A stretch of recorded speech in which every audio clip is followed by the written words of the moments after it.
Paula Glenn. I have been a registered nurse for 20 or over 20 years and have worked in various arenas that include pediatric critical care, light and ground and transport, education and leadership. And my current role is to support new nursing students along with UT pharmacy students in different capacities.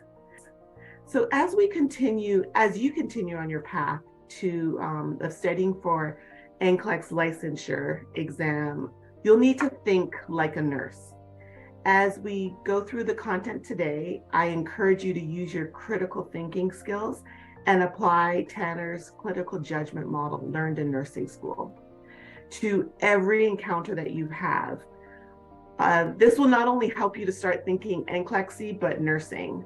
One of the key concepts that I always like to share with those that I tutor and teach and that are in our review courses is that I get it that that I share that it's NCLEX review, but my goal is to give you the tools that you need early in your nursing career so that transition is not as bumpy as it can be. That's our goal here today. Today, we're here to talk about medication scenarios. Welcome, welcome, welcome to our CareCore University Mastermind Study Series on medication scenarios. What we do during our study series is give you the opportunity to come together and learn as a group in a virtual environment. And we do this together every 2 weeks. Medication scenarios, according to the 2022 test plan, for the RN and PN medications will make up, I think it's about 15%, I'm sorry, I forgot that number, of the NCLEX test plan. There are a minimum of 75 questions and a maximum of 145 questions on the exam. You'll have a maximum of 5 hours to complete the exam. You could take breaks when needed. Know that you'll be given papers.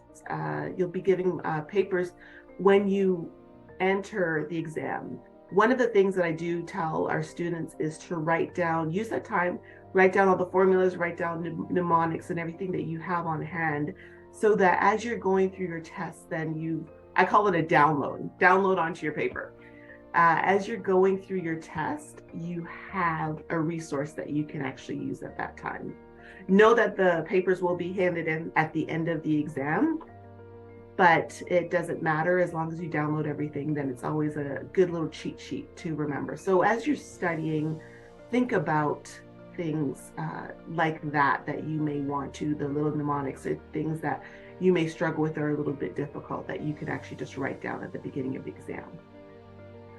Out of those 145 questions that you'll get, 15 are considered sample questions.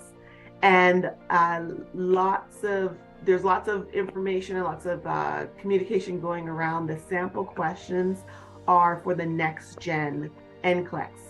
The first date that students will be sitting for the next gen NCLEX is April 1st, 2023. So if you're here now and you're prepping for the NCLEX, you will be utilizing the current exam, and then after April 1st, you're going to be taking the NCLEX or the next gen exam. We do have study series on that, and that's implemented in our review courses starting in February. Now we're going to talk about what the current exam model is and how to master the questions as you go forward with that in our review courses and our study and our tutoring. Keep in mind that when taking the NCLEX, the goal is to protect the public from you, the nurse. The NCLEX tests entry-level judgment and understanding and the delivery of safe and effective care. I urge you to not just understand the entry-level portion of it, but to really understand the concepts, really understand the fundamentals, and using your clinical judgment in order to not only get the exam, not only pass the exam, but to really be able to take care of your patients in your nursing career.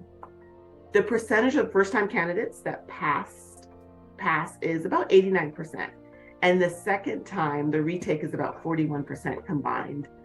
77% of foreign educated nurses will generally pass at a 48% rate.